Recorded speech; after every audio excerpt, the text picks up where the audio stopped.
How do you develop your style? Just watching your matches, a lot of dive throughs, people pick up your leg, you'd roll underneath, a lot of Yeah, scrambles. Did you just yeah. create that on your own?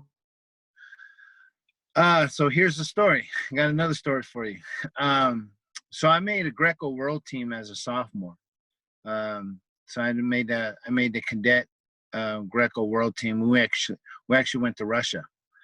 And then it was there where I I actually got thrown on my head uh, 4 times total because in my first match I got passivity called. They put me down, and then uh, the Russian, I wrestled a Russian, picked me up, souped me, picked me up, and souped me again.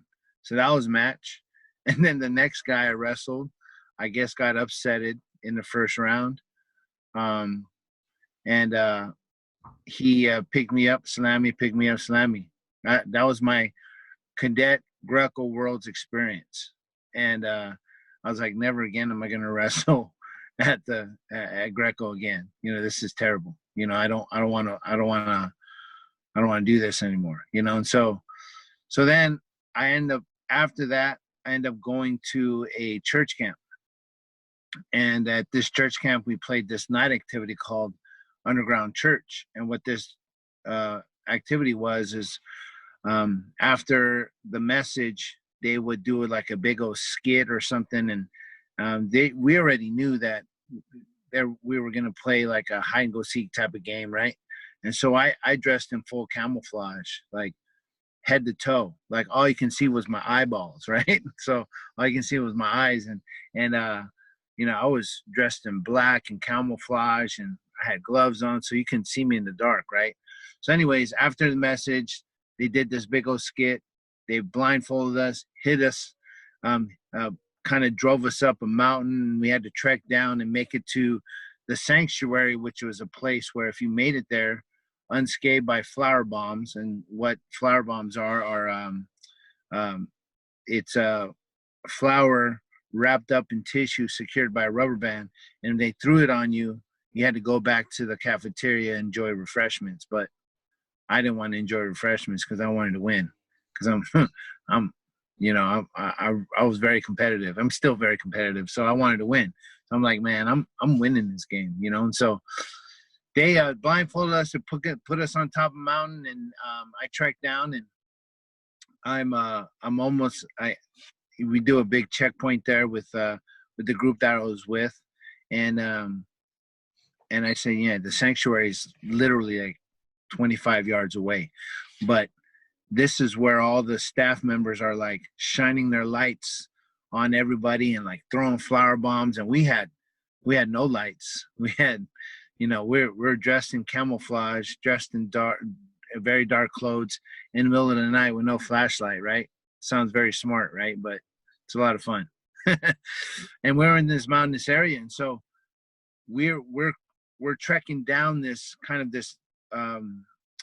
mountainside, and as we get down to the foot of the kind of the incline, and we're hiding behind the sign, a staff member just shines light, and we're like, hey, campers are right there. And so they start running towards us, and I was like, man, I am not going to get caught. So I dart up the incline again, and I'm running up this incline, and then I found this pathway, and I run up this pathway. Well, I'm like running, and people heard me, and so they're trekking up, and some of them caught me. So I climb up a tree, and all of a sudden I'm like, okay, I gotta make it to the sanctuary. So I'm running in the dark, no flashlight, and unbeknownst to me, man, there was an 8-foot ditch in front of me.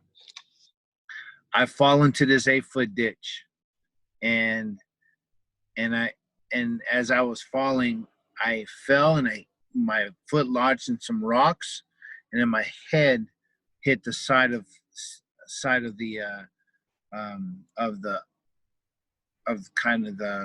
the ditch, right? And so I fall over, and the guy that was chasing after me fell on top of me, right? So he ends up pulling me out of this hole, and my foot's like basically hanging off my leg, right? So I'm like, oh my gosh, my foot, my foot. And he's looking, he's like, oh my gosh, gotta get you to the emergency room. So I'm like, oh my gosh, this is crazy, right? And so, and I'm like, just in shock right now. I'm like, oh my gosh, my foot is like hanging off my leg. Anyways, I go to the doctor, and there was a problem with my insurance. And so, because my dad was military covered, and so I had to wait overnight to get to a military hospital. So I waited overnight with basically my foot hanging off my leg, and the very next day, I get rushed home, and my mom takes me to Oakland Naval Base, where I was able to get to a hospital, but they said due to the military men and women that were in Desert Storm, we're full. The very next time we can get you in was next week. And my mom's like, my son's foot's hanging off his leg, this and that. We need a doctor right now. He needs surgery. So then she raced me over to Travis Air Force Base in Fairfield. And that's where I got Travis Air Force Base where I was at. And then she raced me off to Oakland Naval Base, and that's where I got seen and got my surgery done. And so here's the story. So after I get surgery and I'm recovered, I'm watching all these videos about Oklahoma State because somebody gave it to me, and I saw John Smith hitting low single legs and high crotches. I was like, wow, dude, that's cool. And I'm a thrower. I'm a guy that throws people, you know? And so I'm watching all these low single legs and stuff. And I'm like, okay, now I get to, when I come back, I want to start doing this. And so I came back one tournament before league my junior year. I bump up 4 weight classes and actually 3 weight classes. I went from 152 to 189s. And I was shooting low single legs and high crotches, you know, instead of throwing now. And so I ended up winning the state my junior year, coming back, and then end up winning the state my senior year, being undefeated and winning high school nationals. And then getting a full ride scholarship to Oklahoma State. So all this scrambling stuff came along during my break when I got injured, and I started because I was an athletic guy, you know, and so when I didn't want to get scored on, I found a way. I found a way to grab an ankle or dive through the legs or do something in kind of that fashion to be able to not get taken down. So that's where it developed my sophomore year when I got hurt, and I had to develop new things. And so that's what I did.